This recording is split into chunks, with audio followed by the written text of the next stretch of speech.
우리가 예수님을 믿는 이유가 뭘까? 예수님 믿는 이유가 여러분 예수님을 왜 믿습니까?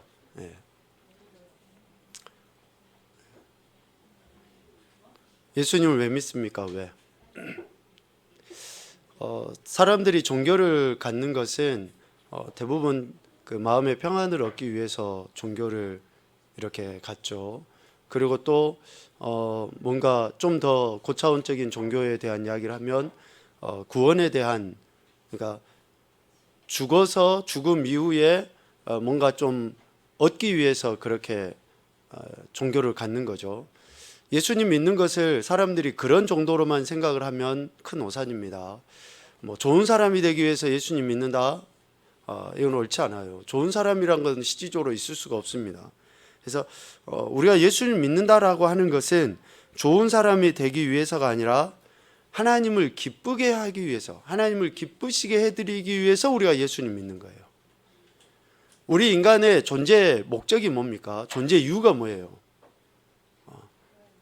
우리가 여기서 뭐 잘 자라서 뭐 어쩌면 나라와 민족을 위해서 좀 위대한 일도 해보고 또 뭐 시집 가고 장가 가가지고 자녀들도 낳고 뭐 남들에게 이렇게 좀 넉넉하고 풍요로움을 좀 나타내 보이게 해서 사는 거, 이게 아니에요. 우리가 사는 이유는 뭐냐? 우리를 지으신 분에 대한 태도로서의 삶을 살아가기 위함입니다. 그러니까 우리를 지으신 분에 대해서 우리가 그분을 기쁘시게 해드리고 영화롭게 해드리기 위해서 우리가 사는 거예요. 예수님 믿는 이유도 바로 여기에 있습니다. 구원받기 위해서다. 틀리질 않아요. 그런데 그것보다 더 원초적인 것은 뭐냐? 하나님을 기쁘시게 해드리기 위해서 우리가 예수님 믿는 거예요. 그러니까 하나님을 기쁘시게 해드리기 위해서, 좀 위험한 발언일 수도 있지만 만약에 구원이 없다, 그래도 우리가 예수님을 믿어야 될 이유는 뭐냐? 하나님을 기쁘시게 해드리기 위해서 예수님 믿는 거예요. 근데 예수님 믿는 것은 하나님을 기쁘시게 해드리는 것이고, 그로 인해서 구원이 값없이, 그래서 값없이 주어지는 거예요. 값없이. 그래서 이게 우리가 신앙생활하는 가장 핵심적인 이유다라는 거예요. 뭐 인격적인 사람이 되기 위해서 결코 그렇지 않습니다.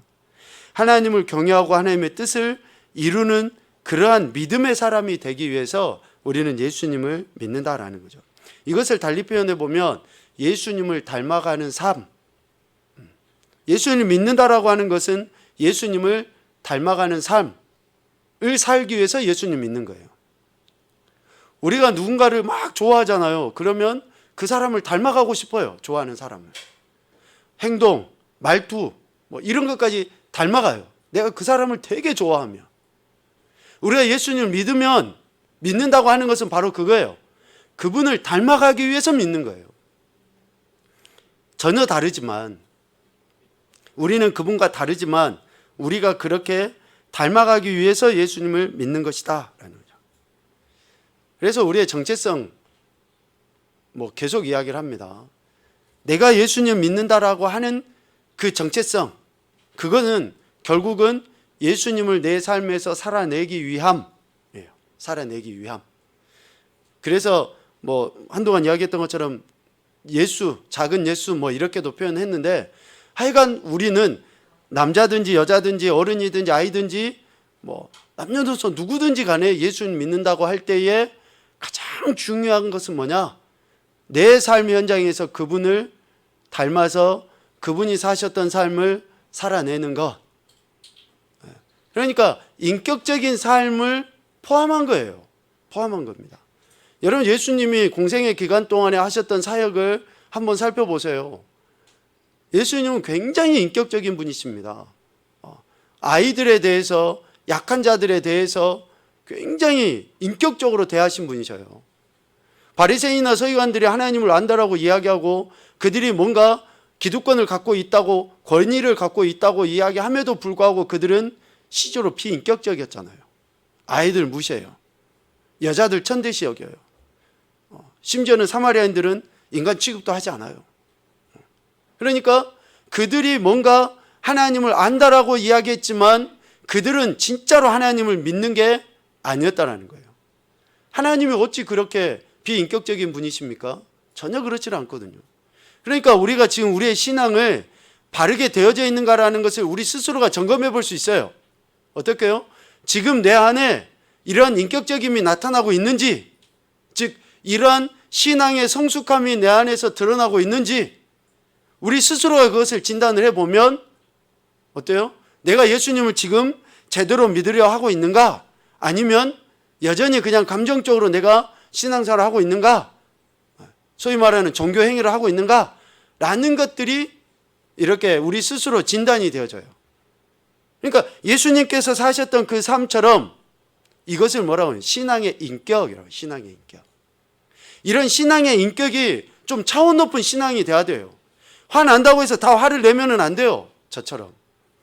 저는 화를 잘 내니까.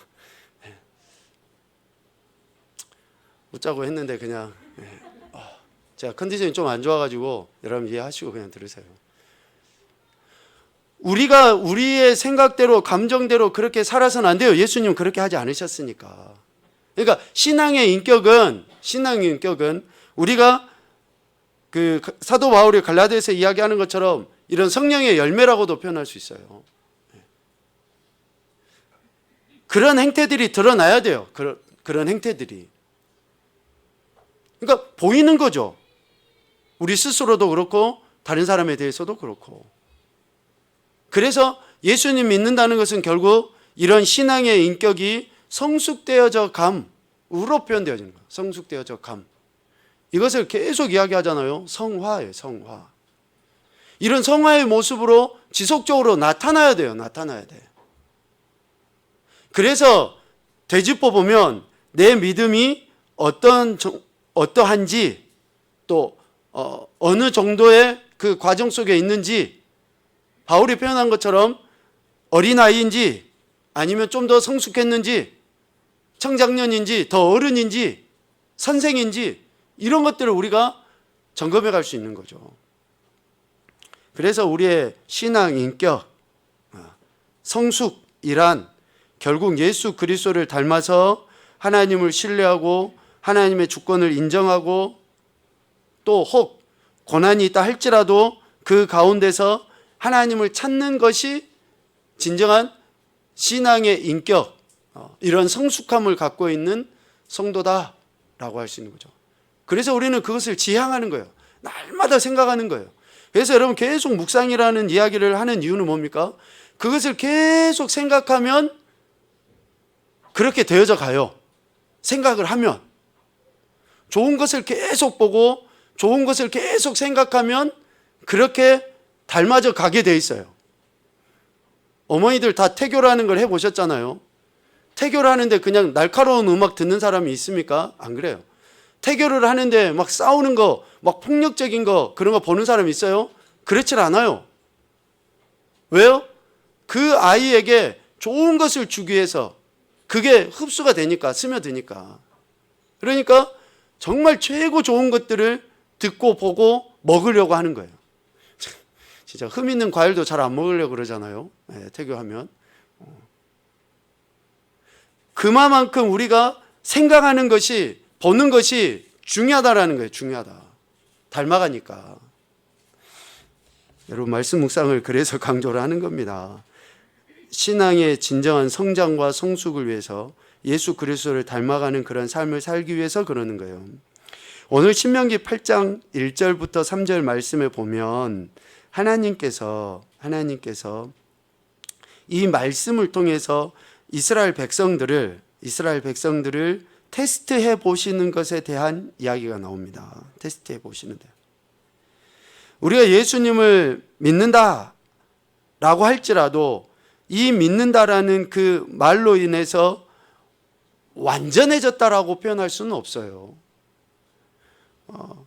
여전히 우리가 우리 안에 있는 그런 죄성이나 또 죄의 환경이 있는 이 세상 가운데서 그런 연약함이 있을 수밖에 없는 것이 우리 인생이라는 거예요.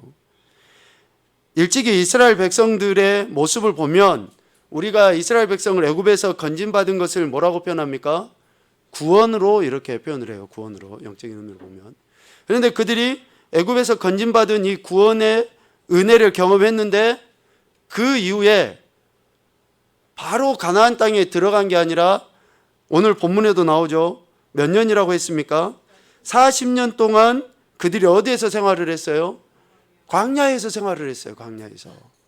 그러니까 이 40년이라는 광야의 여정을 통해서 하나님이 그들에게 뭔가 신앙 인격의 성장을 위해 그들을 테스트하는 과정으로 삼으셨다라는 거예요. 테스트하는 과정으로.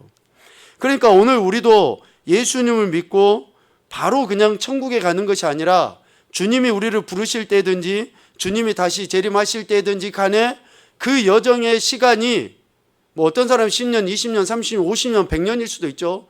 그러니까 그런 시간이 이렇게 주어져요. 그 광야의 여정의 시간이. 그 가운데서 우리를 하나님이 테스트를 하신다는 거예요. 테스트. 그래서 우리가 이 이스라엘 백성이 광야의 여정에서 어떤 태도를 취했는가라는 것을 보면서 지금 우리 자신들을 이렇게 진단을 해가고 또 우리도 그 테스트 가운데서 어떻게 해야 되는가라는 것들을 이렇게 좀 살펴볼 수 있는 거죠. 이러한 이스라엘 백성의 광야의 여정이 주어졌는데 이것이 고생인지 연단인지, 고생이 될 수도 있고 연단이 될 수도 있죠. 어떤 일에 대해서 우리가 처해져 있는 이런 사건에 대해서 이게 내게 어려움일 수도 있고 또 이 어려움이지만 나를 더 유익하게 만드는 일일 수도 있고 그렇죠. 고생일 수 있는 것은 뭡니까? 사건을 통해 하나님의 의도를 제대로 깨닫지 못하면 그거는 그냥 고생이에요. 그런데 이런 사건을 통해 하나님의 의도를 깨닫고 알게 되면 그것은 뭡니까? 연단이 되는 거예요. 연단. 그래서 그 사건을 바라보는 우리의 태도가 중요한 거예요. 내가 어떻게 보고 어떻게 받아들이느냐. 그 이면에서 하나님이 지금 무엇을 말씀하시는가에 집중하다 보면 오히려 그것은 우리를 더욱더 연단시켜서 하나님의 사람으로 앞서 이야기한 것처럼 예수님을 닮아가는 사람으로 이렇게 세워져 가게 된다라는 것이죠. 실질적으로 지금 현대에 일어나는 이런 많은 기후라든지 질병이라든지 여러 가지가 있잖아요.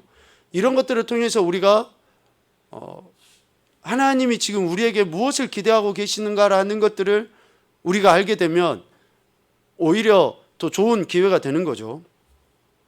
자, 그래서 오늘 말씀을 통해 하나님이 이스라엘 백성을 광야에 이렇게 두시고 또 그들에게 기대하셨던 그 목적이 뭘까? 뭘 기대하시고 그들을 광야에 이렇게 두셨을까라는 것도 우리가 좀 살펴볼 수 있죠. 자, 첫 번째 광야에 두신 목적이 있어요. 그럼 먼저 좀 그것 먼저 생각을 해볼까요? 광야가 뭔가? 광야가 뭐예요?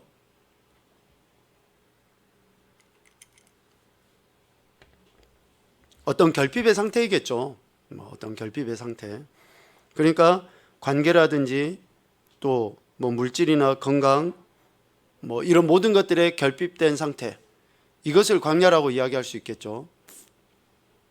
실제로 이스라엘 백성들이 광야의 여정 속에 하나님을 몇 번 원망했습니까? 10번 원망을 했거든요. 근데 그 원망했다라고 하는 것의 의미는 뭐예요? 무엇인가 결핍이 있으니까 그런 거예요.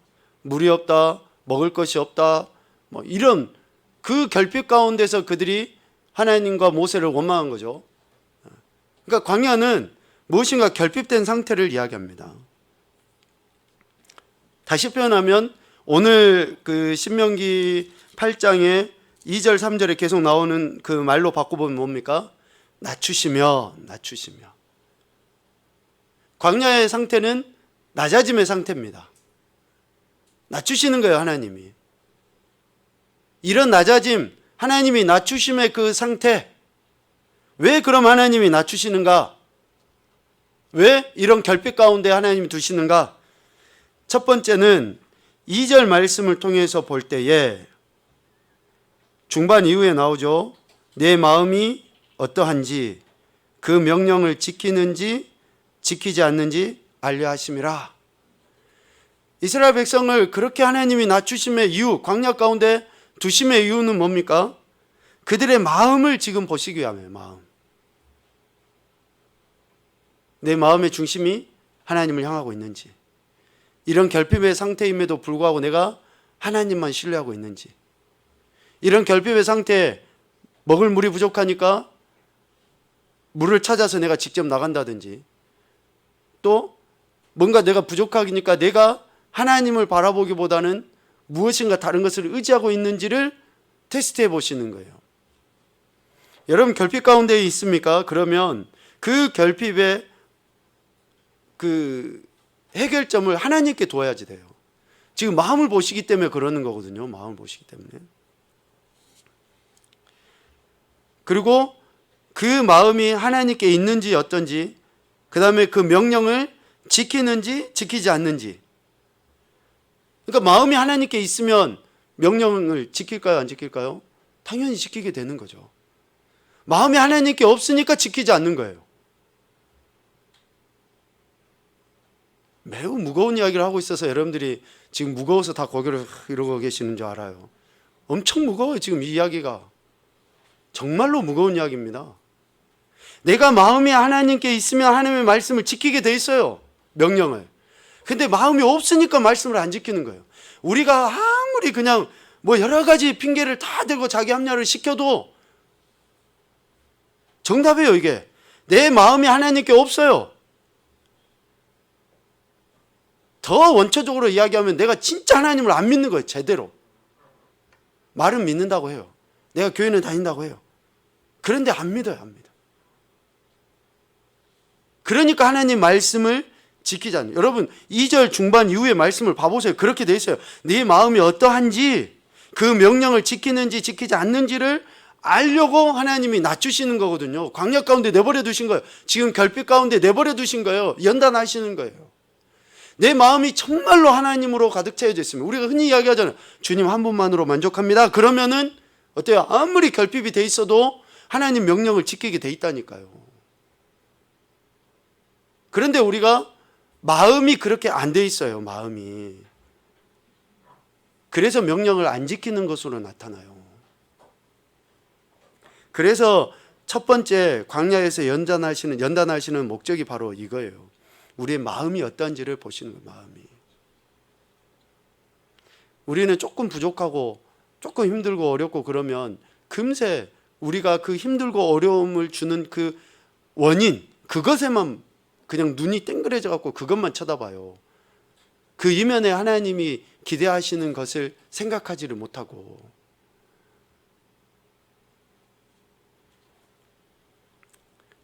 그래서 하나님께서 이런 광야 가운데, 낮추심 가운데, 주림 가운데 이렇게 두시는 거죠. 테스트하기 위해서. 근데 이런 테스트, 연단을 통해 우리가 다시금 하나님을 바라봐야지 되는데, 하나님만 보고 우리의 마음이 그렇게 하나님께 있어야지 되는데, 그렇게 하지 못하는 이유가 뭐냐면요, 우리가 겸손하지 않으니까 그래요. 겸손하지 않으니까. 그러니까 우리 인간의 존재 자체에, 우리 인간에 대한 그 본연의 그 모습을 우리가 인정하지 않으니까 그래요. 우리 인간의 본연의 모습이 뭡니까? 우린 다 죄인이에요. 다 연약해요. 부족하고 모자라기 그지없는 것이 우리 인생이에요. 그런데 그것을 인정하지 않으니까 하나님을 바라보지 못하는 거예요. 하나님 신뢰하지 못하는 거예요. 우리가 진짜 하나님 앞에 겸손하면, 그래서 믿음을 뭐라고 이야기했습니까? 지난 주일날인가? 믿음에 대해서 정의를 이야기했는데, 우리 인간의 유한함과 하나님의 무한하심을 인정하는 것이 믿음이에요. 그러니까 우리 인간은 유한한 존재다라는 것을 인정해야지 돼요. 그렇게 우리는 부족하고 너무나 연약하기 그지없는 존재라는 것, 우리가 완악한 존재라는 걸 인정해야지 그 하나님을 신뢰하게 되거든요.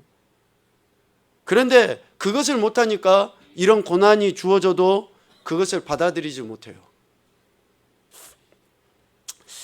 자, 두 번째, 왜 하나님이 이스라엘 백성을, 오늘 우리를 광야에 이렇게 두시는가? 결핍 가운데, 낮추심과 주림 가운데 이렇게 있게 하시는가? 3절 말씀입니다. 중반 이후에 그렇게 이야기하시죠. 네 조상들도 알지 못하던 만나를 내게 먹이신 것은, 그러니까 초자연적인 역사를 통해서 하나님께서 만나를 먹여주시는 거죠.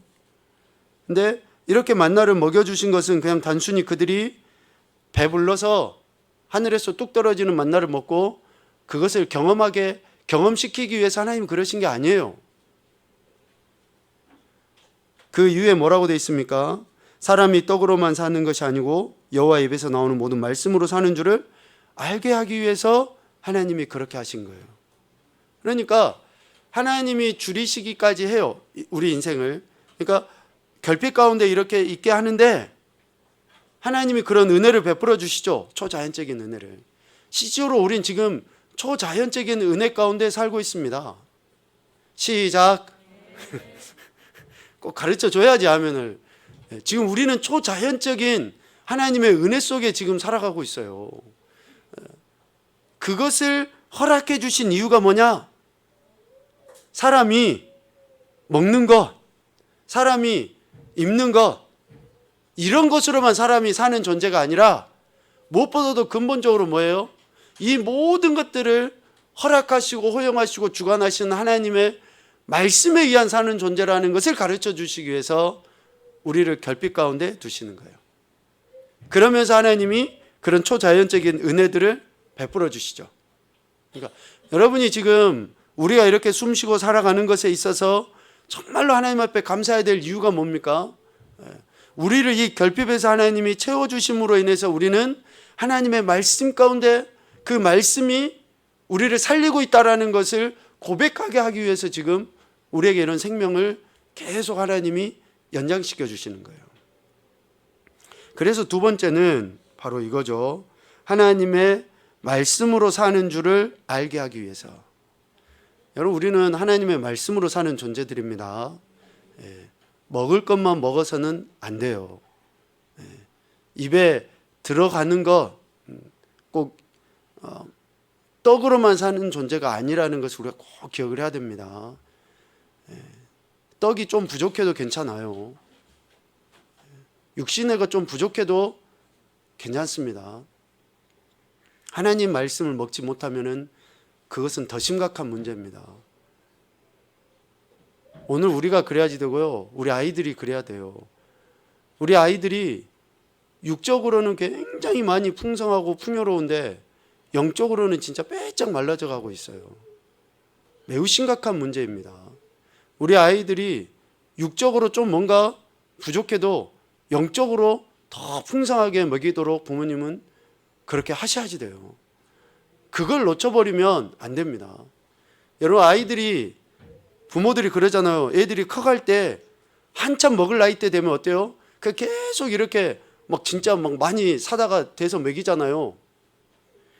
또 그런 시기가 지나면 안 먹어요.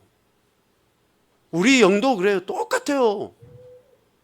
우리가 예수님 막 믿고 또 이렇게 은혜가 하나님이 주려 하실 때, 또 특별히 공동체 안에서 이런 이야기들이 있고 같이 해 나갈 때 한참 지금 먹을 때예요. 이럴 때 우리가 안 먹으면 나중에 되겠지. 여러분, 나중엔 없을 수 있어요. 그래서 영적으로 우리가 지금 먹어야 될 때 이거 하지 않으면 안 됩니다. 꼭 기억하셔서 그렇게 해야지 됩니다. 왜? 우리를 결핍 가운데 두신 목적이 바로 그거기 때문에 그래요. 하나님의 입에서 나오는 모든 말씀으로 사는 줄 알게 하기 위해서 지금 그렇게 하신 것이니까요. 세 번째 연단의 목적은 신명기 8장 16절 말씀을 통해서 우리가 알 수 있습니다. 우리 8장 16절 말씀 한번 같이 읽어보죠. 시작.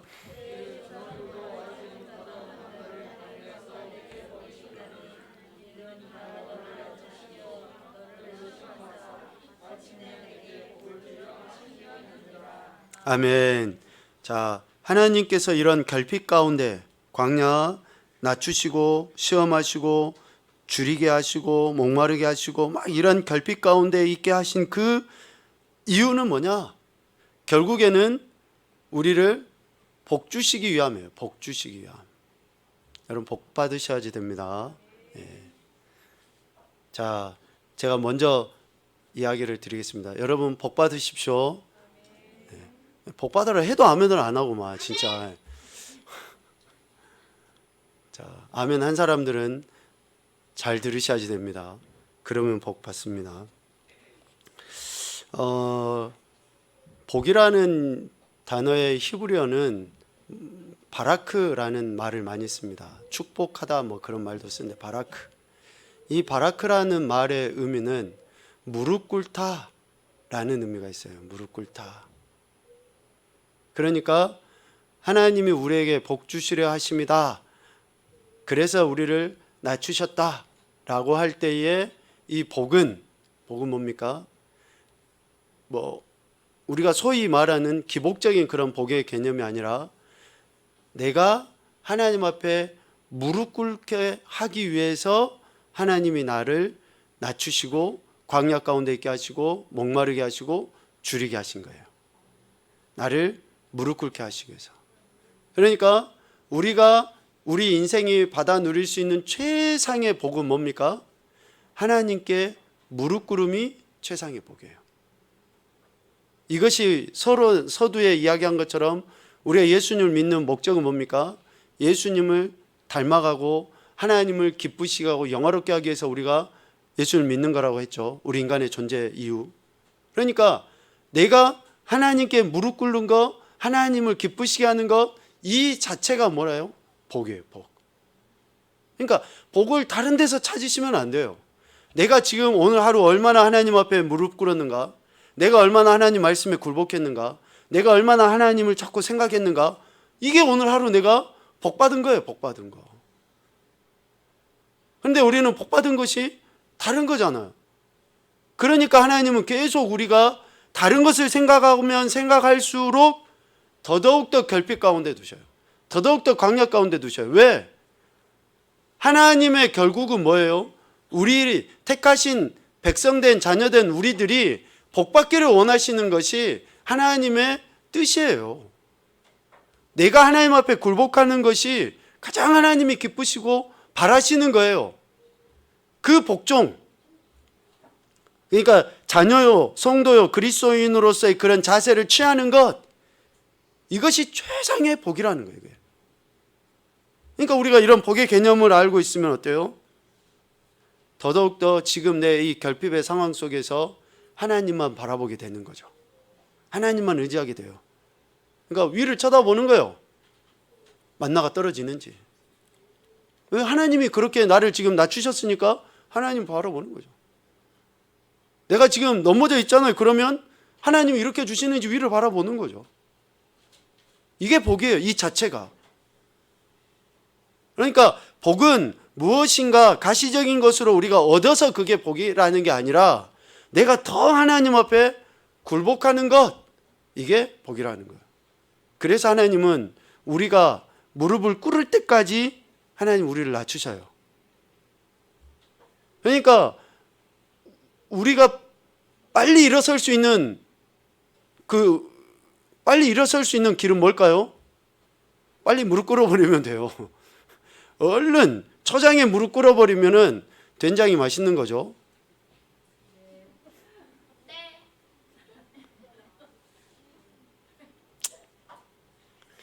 참, 진짜 이런 이야기에도 안 웃는 사람들은 도대체 어쩐지 모르겠네. 어쩐지. 경원아, 안 웃겨? 너 다음에 중국 가봐. 이런 거 생각날 거야. 이런 개그야 아무 데서도 못 듣는다. 정말로 복은 뭡니까? 우리가 딱 즉각적으로 하나님의 낮추신 가운데 그냥 굴복 팍 해버리면 우리의 고집, 또 우리의 뭐 이성적인 생각들, 뭐 경험, 뭐 어떤 것 갖다 붙여도 그냥 하나님이 하려 하실 때 딱 꺾어버리면은 그게 최상이에요. 그게 제일 먼저 일어나는 지름길입니다. 지름길. 하나님께서 지금 이스라엘 백성들을 애굽에서 건져내셔서 광야의 여정 속에 그렇게 놔두신 이유가 바로 이거예요. 그들이 복받기를 원해서, 하나님 앞에 무릎 꿇기를 원해서 하나님이 그렇게 결핍 상태에 두신 것이다 라는 거죠. 그런데 우리 인간들은 어떻습니까? 이런 연단이 없으면 좋을 거라 생각해요. 아니, 하나님 차라리 그냥 주시려면 딱 화끈하게 주시지, 건져서 이렇게 뭐 가나안 땅에 보내시려면 들어서 확 그냥 그곳에서 옮겨 주시지, 이렇게 생각을 하는 거예요. 아니, 구원이라면 좀 그 정도는 해 주셔야지. 그게 우리 인간이 가지고 있는 죄성이고 하나님을 제대로 알지 못하는 우리 인간의 어리석음인 거예요. 진짜 복에 대한 개념을 알지 못하는 자들의 표현이라는 거예요. 신명기 8장 12절부터 14절까지 말씀 우리 한번 봐봅시다. 시작. 네가 먹어서 배부르고 아름다운 집을 짓고 거주하게 되며 또 내 소와 양이 번성하며 내 은금이 증식되며 내 소유가 다 풍부하게 될 때에 내 마음이 교만하여 내 하나님 여호와를 잊어버릴까 염려하노라. 여호와는 너를 애굽 땅 종 되었던 집에서 이끌어내시고. 아멘. 왜 하나님께서 이렇게 우리를 즉각적으로 가나안 땅으로 이끌어주시 아니하시고 또 즉각적으로 이렇게 양이나 이런 모든 것들을 풍성하게 채워주지 아니하실까? 우리 인간을 너무나 잘 아시니까 그래요. 내가 어떤 존재인지, 나는 내가 이런 연약한 존재라는 것을 내 스스로도 알지 못하지만 하나님은 나를 너무나 잘 아셔요. 그러니까 우리 인간의 이 어리석음, 연약함, 이런 죄성을 너무 잘 아시니까 하나님이 그렇게 해주시지를 않는 거예요. 이렇게 해주셨는데 우리가 딱 어떻게 됩니까? 우리의 마음이 교만하여. 하나님 제일 싫어하는 게 교만 아닙니까? 무릎 꿇지 않음, 교만이에요. 이걸 제일 싫어하시는 거예요. 그래서 하나님을 잊어버리게 되는, 하나님을 잊어버리게 되는. 그렇기 때문에 하나님께서는 연단, 결핍, 광야의 여정을 허락하시는 겁니다. 우리 인생이 가장 경계해야 될 게 바로 하나님을 잊어버리는 거예요. 물질이 풍성한 것으로 인해서 하나님을 잊어버립니다. 건강한 것으로 인해서 하나님을 잊어버려요. 어떠한 부귀를 누리는 것으로 하나님을 잊어버려요. 우리 인간은 그렇게 돼 있어요, 자동적으로. 그러니까 부자가 되는 것이, 또 건강해지는 것이 진짜 축복이냐라고 이야기할 때 사람들이 다 의구심을 갖긴 하잖아요. 내가 돈이 많아지면 진짜 지금처럼 하나님 그렇게 섬길 수 있을까? 대부분의 많은 사람들이 그렇게 되지 못하고 있잖아요, 현실적으로. 그러니까 돈이 많아지는 게 진짜 축복이 아니라 오히려 그것이 우리를 하나님을 점점 멀리하게 하고 하나님을 잊어버리게 만드는 그런 결과가 되기도 한다라는 거예요. 우리 뭐 청년들, 뭐 아이들, 내가 나중에 돈 많이 벌어서 뭐 교회에다 헌금하고, 나중에 그 이야기 하지 말고 지금 예수님 잘 믿으면 돼요. 나중에 뭐 내가 부자 돼서 어쩌겠다 그런 말 하지 말고. 저도 그런 이야기들을 나눈 청년들을 많이 봤는데 그렇게 못해요. 내가 지금 열심히 하면 되는 거지 나중에, 아니요, 거짓말 다. 부자 되면 또 다른 마음이 생겨요. 다른 마음이. 사람은 그렇게 되어 있어요. 그 죄성이. 뭐 절대라고 말을 쓸 수는 없지만 하여튼 대부분 다 그렇게 돼 있어요. 그래서 우리가 지금 내가 하나님의 말씀 앞에 굴복하는 것이 최고 성공인 것이지 나중에 부자 돼서 뭐 어쩌게 하겠다? 그럴 수가 없습니다. 사람은 그래요. 100만 원 벌 때 10만 원은 11조 할 수 있을 것 같아요. 1000만 원 벌 때 100만 원 어려워요. 여러분 쉬운 것 같잖아요. 안 된다니까요, 우리가. 돈이 많은 사람이 뭔가 더 할 수 있을 것 같잖아요. 그랬잖아요. 왜 주님이 두렙돈의 이야기를 하셨을까요? 여러분 그런 말씀들을 묵상을 한번 해봐요. 정말로. 얼마나 하나님이 우리를 명확하게 잘 알고 계시는지. 그래서 그 교만함이 하나님을 결국 잊어버리게 만들어요. 세상적으로 말하는 그 성공이. 그래서 하나님께서는 우리를 하나님 앞에 무릎 꿇게 하기 위해, 즉 우리의 마음이, 그래서 2절에 그 이야기 했잖아요. 마음이 어떠한지, 그러니까 우리 마음이 정말로 하나님 앞에 있는지 없는지 이것을 보시기 위해서 하나님께서는 우리를 연단하고 계시는 거예요. 테스트하고 계시는 겁니다. 여러분, 우리가 이런 말씀들을 다시 묵상하는 그 이유는 뭡니까? 지금 이 시대가 하나님보다 다른 것에 많은 관심을 두게끔 만들어 버렸어요. 하나님 말씀보다. 그래서 다시금 우리가 돌이켜야 됩니다. 호세아 선지자도 이야기하고, 선지자들이 그렇게 눈물을 흘리면서 외쳤던 이유가 뭡니까? 이스라엘 백성이 하나님보다, 그러니까 저들이 하나님을 섬긴다고 이야기하는데 하나님보다 다른 것에 마음을 다 빼앗겨 버리니까 하나님께서 선지자를 보내서 그렇게 목이 터져라고 외치게 하고 막 벗은 몸으로 다니면서 선포하게 하시고 눈물을 흘리며 선포하게 하시고 했던 이유가 바로 거기에 있었던 거예요. 지금 이 시대가 바로 그래요. 이 시대가 하나님보다 다른 것에 마음을 다 빼앗겨 버렸으니까, 여러분, 우리가 다시 마음을 하나님께 두어야지 됩니다. 하나님께 굴복을 해야지 됩니다. 이게 진짜 복이고요, 이게 진짜 성공이에요. 우리 아이들에게 부모된 우리가 이렇게 가르쳐 주지 않으면 안 됩니다. 이 밤에 우리에게 주신 이 말씀을 꼭 기억하셔서 우리가 진정으로 마음으로 하나님 앞에 굴복하는 그런 복된 인생이 되실 수 있기를 주님의 이름으로 축복합니다.